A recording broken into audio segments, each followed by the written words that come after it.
ইতিহাস আজও সাক্ষ্য দিছে এই পৃথিবীতে একজন মানুষ, উনিকে মানুষ বললে মানুষ ঠিকই, কিন্তু উনি আল্লাহর খলিল ইব্রাহিম আলাইহিস সালাম।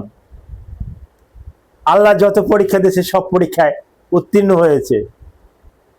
আল্লাহ ওনাকে একটা নির্দিষ্ট বয়সে ৮০ বছর বয়সে ওনাকে অর্ডার করছে, হে ইব্রাহিম, তুমি তোমার খতনাটাকে সেরে নাও, সার্কামসিশন করে নাও।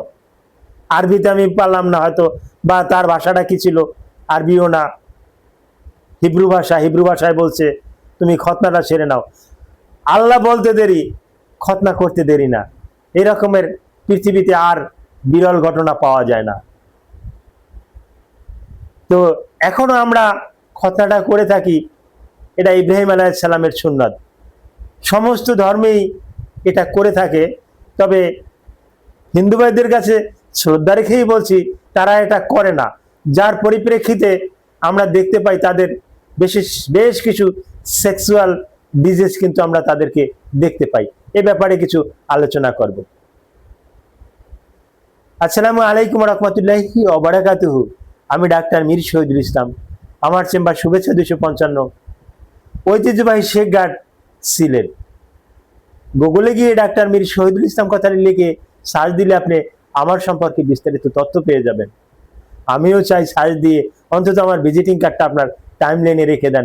বিপদে আপদে কল করলে কেউ সাড়া না দিলেও আমি আপনার কলে সাড়া দেব। তো হ্যাঁ, সার্কামসিশন সম্পর্কে বা খতনার উপরে কিছু আলোচনা করছিলাম।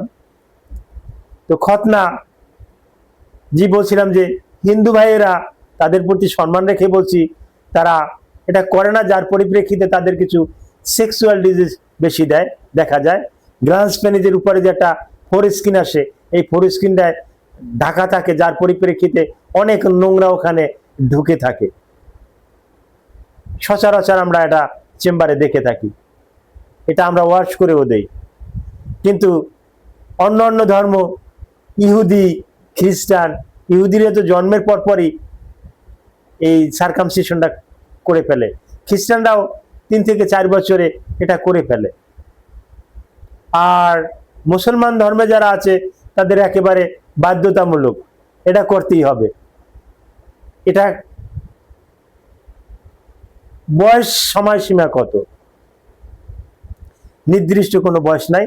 তবে আমরা বলে থাকি ছেলে শিশুদেরই তো এটা করতে হয়, এবং যখন সে স্কুলে যাবে 5 বছর, 5.5 বছর, 4.5 বছরের সময় যখন স্কুল গোয়িং হবে, ওর আগে কেটে দেওয়াটাই, ওর আগে ছেদন করা, পুরুষ অঙ্গটা ছেদন করা, স্কিন ছেদন করা, সার্কামসিশন করা, খতনা করা, এটা করা কিন্তু উত্তম।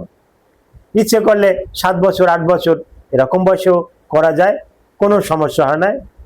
তবে হ্যাঁ, অবশ্যই একজন অভিজ্ঞ চিকিৎসক দিয়ে এটা করতে হবে।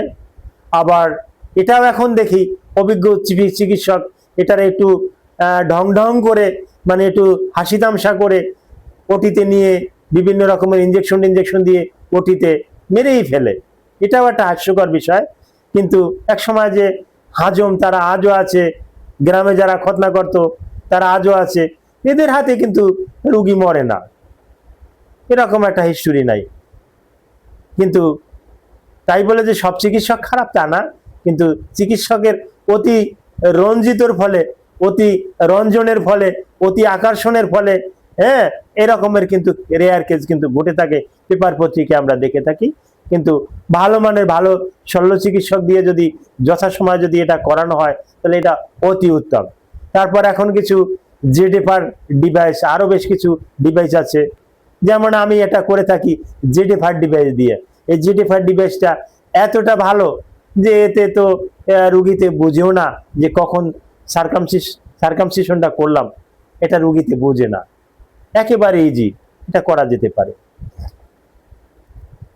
তো সার্কামসিশনটা আবারও বলছি, বয়স 5 বছরের আগে, 4 বছরের পর এটা করানোটাই উত্তম। এরপরেও করানো যেতে পারে।